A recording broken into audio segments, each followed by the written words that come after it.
Good morning বন্ধুরা, সব complete হয়ে গেছে। এবারে জামা কাপড় কাচা হয়ে গেছে, আমার জামা কাপড় বাসি জামা কাপড় ঝাড়া হয়ে গেছে। এরপরে মেয়েটাকে চান করাবো। এই যে করলাম এখন বাজে 12:30।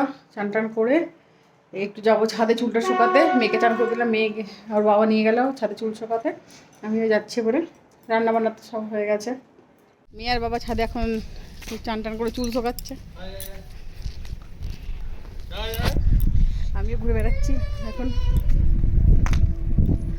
এই যে ট্রেন যাচ্ছে, ট্রেন জিক জিক জিক জিক জিক জিক ট্রেন যাচ্ছে। এই যে আমরা তিনজনা বসে আছি ছাদে, রোদ পোয়াচ্ছি বসে বসে এখন। আবার হঠাৎ ঠান্ডা পড়ে গেল, খুব ঠান্ডা। আবার মেয়ে খেলা করছে বসে বসে। ছাদ থেকে নিচে নেমে চলে এলাম, চুলগুলো সব শুকিয়ে গেল।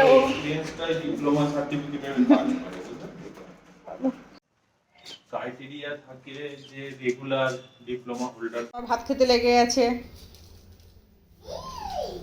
ভাত, ফুলকপি ভাজা, আলু ভাজা, ডাল সিদ্ধ আর মাছের টক। টকের সঙ্গে লঙ্কা মাখিয়ে খাও। খাও। আমার অত টেস্ট লাগে না সবে, আমার তো লোভ নেই। 1টা বাজছে, মেয়ে বসে বসে কার্টুন দেখছে, করে বেড়াচ্ছে। আমাদের খাওয়া দাওয়া হয়ে গেছে। হ্যাঁ চলো ঘুমাতে হবে, রাত দুপুর হয়ে গেছে। আমি আর মেয়ে বসে আছি এখন, বাবা একটু বাজারে গেল। এই যে চলো ঘুমাবে, চলো ঘুমাও। কি করবো আজকে? গোটা দুপুর তুই ঘুমালি না, বুঝলি? পেন খাতা নিয়ে বস থাক। ঘুমাবি না তো আজকে? হ্যাঁ কি রে, ঘুমাবি না? শুরু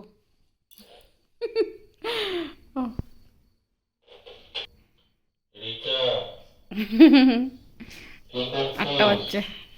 যে বিছনা করে নিয়েছি, মেয়েকে খাইয়েও দিলাম। আজকে রুটি, আলু ভাজা, ফুলকপি ভাজা করেছিলাম। আর খাওয়া দাওয়া হয়ে গেছে। এবারে মেয়েকে ঘুম পাড়াবো। আজকে গোটা দুপুর মেয়েটা ঘুমায়নি, আর জ্বালাচ্ছে এখনো পর্যন্ত ঘুমায়নি। এখন 9টা বাজছে, এখন পর্যন্ত ঘুমায়নি। কখন ঘুমাবে ওইখানে, শুধু জ্বালাচ্ছে আজকে। আর ভিডিওটা এখানে শেষ করছি। ভালো লাগলে লাইক কমেন্ট সাবস্ক্রাইব করবেন। কালও নতুন একটা ব্লগ নিয়ে আসছি।